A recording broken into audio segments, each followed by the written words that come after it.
Hello, wonderful people. We're in Dubai this week meeting the most amazing entrepreneurs in the blockchain and crypto space. And today I have my dear friend with me, Hubertus.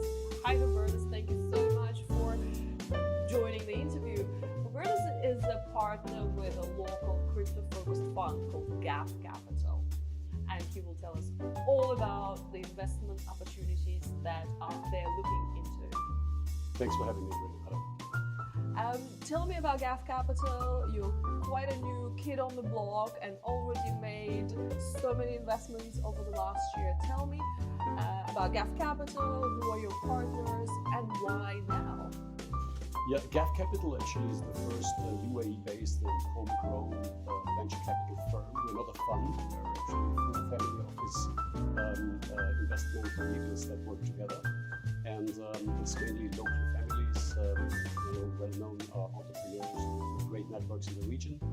And I joined them last year just to add, more international flavor to the team.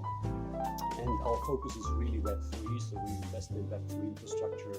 We invest in the building blocks that create the next generation of the internet, going from games to NFTs to DeFi infrastructure mainly, but also to exchanges. We recently invested in the first African crypto exchange, CoinMara, or base layer protocols like Zero. So it's completely across the board, and the goal is really to provide to the entrepreneurs who invest in some added value and some on-ramp into the UAE or let's say Middle Eastern ecosystem. And why is it important? Why do projects need on-ramp to the UAE or Middle Eastern ecosystem? The Middle East is a very important market in terms of demographics. It's a very young clientele. Average age is way lower than in many other parts of the world. The adoption of mobile technologies, crypto particularly, is higher than in other parts, faster. So it's important to provide entrepreneurs access to these regions, but it's not only that, it's also the setting up of companies and very well connected to the infrastructures in those regions. And we can provide these systems and this stuff as well. And on top of that, obviously, we have connections not only in the Middle East, but also beyond in terms of marketing, contact to exchanges, market making, and advisory as well. So it's a wide range of support that can really, if you want, to UAE partners of our liquidity base. And I also think it's quite important to mention for everybody who's watching us, Middle East, if you include Turkey, is over 600 million people. It's a very young generation, everybody is very well connected, everybody has a mobile device, and the banking rates are less than 50% in Israel. So we have, I think it's a perfect storm, the crypto adoption, the technological adoption, young population, very well connected, everybody has a smart device, and less than 50% population bank. So do you think that's what attracts companies to come to get the base, to get to our community? It could be, but I think the projects we invest in mainly are international, so they are not focused only in the Middle East. I think that's an element, but on the flip side, we need to also consider the regulatory part. It's true when you say that we have this huge opportunity, this gap between, unbanked on one hand and the huge adoption potential on the other. But at the same time, there's the regulator who wants to protect retail, and we need to see how this plays out. So that's not the main thesis, but it's obviously very important ingredient. Are there any particular sectors of the quite large now crypto ecosystem that GAF Capital are looking at? There's a lot of excitement about GameFi, for example, at the moment, play to earn. Do you see that as a valuable segment to invest in, or do you think it's just a hype and it will all go away, just like so many hypes have came and gone? Well, I mean, if you think about it, what we've seen here in Web3 is the evolution of the internet, really, right? So we have actually the next layer of the internet where creators, builders, and users basically own all part of the infrastructure. And play to earn is a great example for that. I remember when one of my first startups was in the classical free-to-play game space in the year 2000, and everybody was screaming in the old industry, oh, what is this free-to-play? How can this be a viable business model? Now it became mainstream, and now the same thing happens with play to earn. So a lot of the incumbents, free-to-play companies, they are really annoyed about that because they don't want to give away some of their some of their pie, obviously part of the pie which they own currently. So I think it has a lot of legs because it involves the users, same as the creators and the infrastructure providers.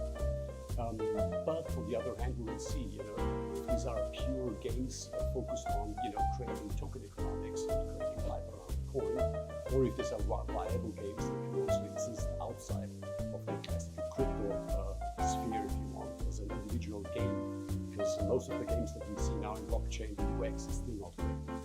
Are there games out there that you want to give a shout out to, that you like, that you invested, that have a great UI, UX, and also a great game to play? Because it's all good to have a game where people can earn, but if it's a boring or not interesting game, I don't think it will have a lot of legs to stand on. Yeah, absolutely. We invested in a number of NFT-based play-to-earn games in our portfolio, but one project that I particularly like because of its long-term visions, CTA across the ages. The reason why I invested in this company was particularly because of the team.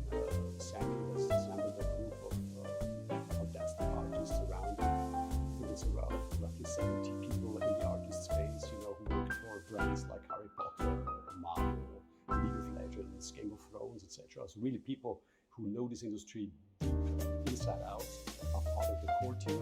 And the vision of Cross the Ages is to create basically 7 novels, written around 7 books, basically that are going to be gamified. It's a long-term project. It's not just a quick coin flip. It's something that is supposed to become,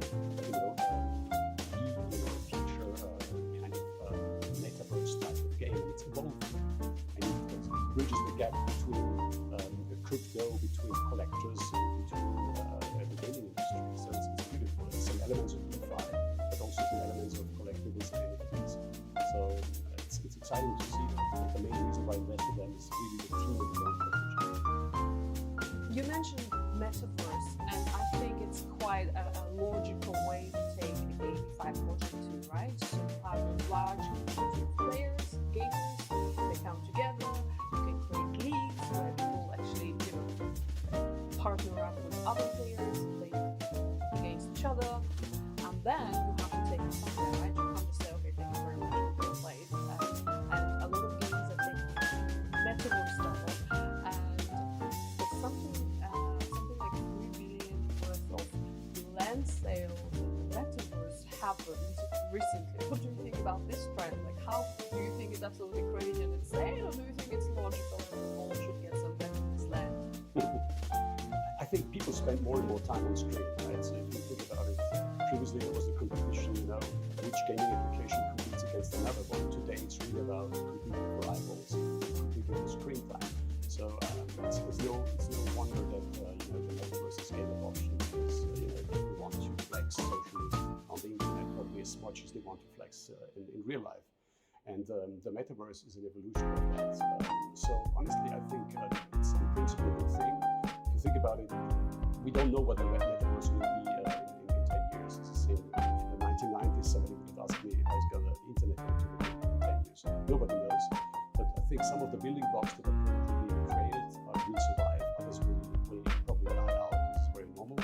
And I think that the key will be that some of these metaverses, there will be some sort of interoperability between the metaverses has to exist, because otherwise it will become tricky, to miss out, to focus on one particular game. So for instance, some digital avatar standard, for instance, right, where you can take your character, create it, take it, and move it around in various forms of metaverses. I think this is something which probably we want to see in the not probably the near future, but in the more distant future.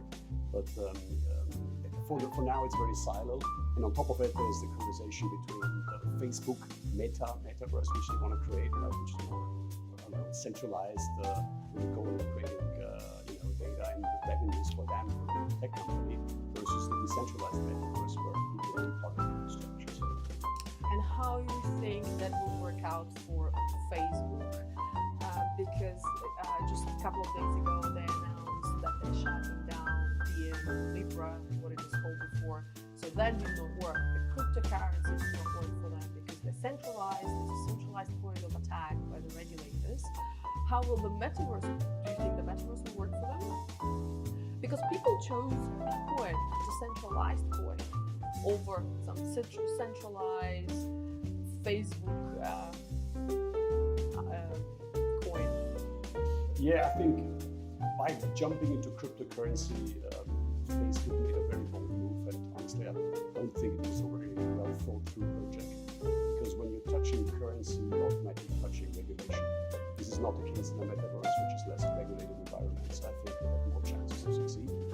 But obviously, they are now fighting against the mega trend, which is decentralization, and which is, as you said before, the community and the owners create a shared infrastructure.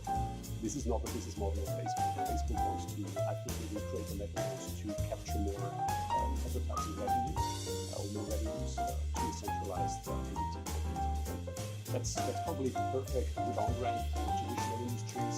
If you're less comfortable with the decentralized Web3 kind of acumen, but want to be more on corporate institutional route, and then kind of different route to this metaverse. But eventually it's good because the more people are in this industry and the more people are in the metaverse, even on Facebook, eventually they might migrate over to some decentralized structure. So I think everybody who is now involved is getting involved will help us to grow the pie, which eventually helps the industry. Some metaverses are becoming really expensive. If some celebrity buys some land, right? So what do? We start like in a cheaper metaverse and work our way up to a more expensive metaverse? How do you think it's gonna work? I don't know. I mean, this is exactly the crystal ball. Nobody really knows. I think the only thing I know, and which is what we invest in, is the building blocks for this infrastructure. This is one of our portfolio companies, Space, to create a Shopify for the metaverse. The on-ramp for offline retail into the metaverse to build their experiences, the digital experiences, where people can buy their goods in terms of arts, fashion, music, etc. So this is, I think, these building blocks they have to be metaverse agnostic. So this is the interesting part, which is being built. If eventually, there will be some FOMO and people will go for these brands to add it into price increase, we don't know. We're also looking at now, investing in a digital real estate agency for the metaverse, so it doesn't exist yet either. So there is a lot of interesting stuff coming up. And I am such a boomer. I'm actually buying real land and I'm buying real properties and living in a real forest. Exactly. So I'm such a boomer. I don't know. Do you think I should get some metaverse land?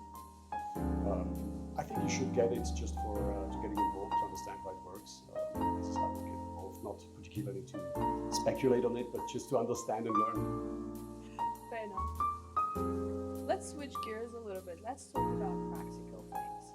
So for all of the startups that are watching us right now, if they have an amazing project, amazing idea, how can they pitch themselves to Gaff Capital? That's one. And secondly, what do you, as a very experienced investor, because you've been investing for quite a few years, not just in crypto, but in traditional markets as well, in tech traditional markets.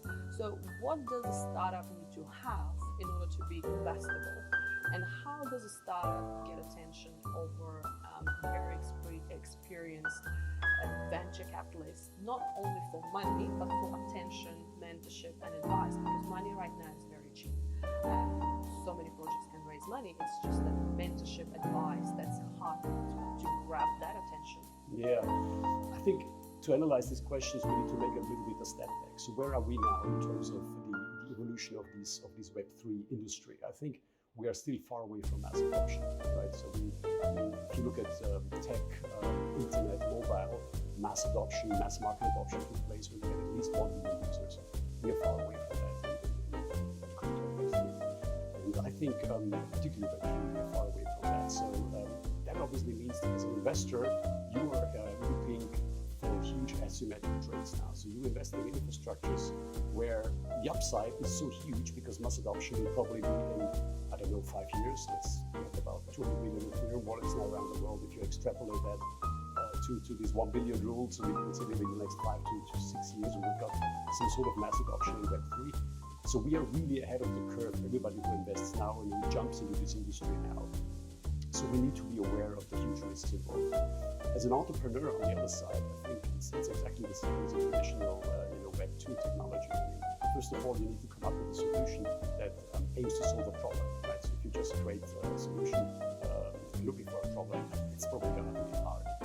So there has to be some sort of angle to it, like Space, for instance, the company I mentioned before. They're creating the Shopify for the metaverse, a very practical solution. We all don't know how the metaverse is going to play out, but I think it's something that is it's an infrastructure layer that will help to basically proliferate the metaverse and create these ecosystems.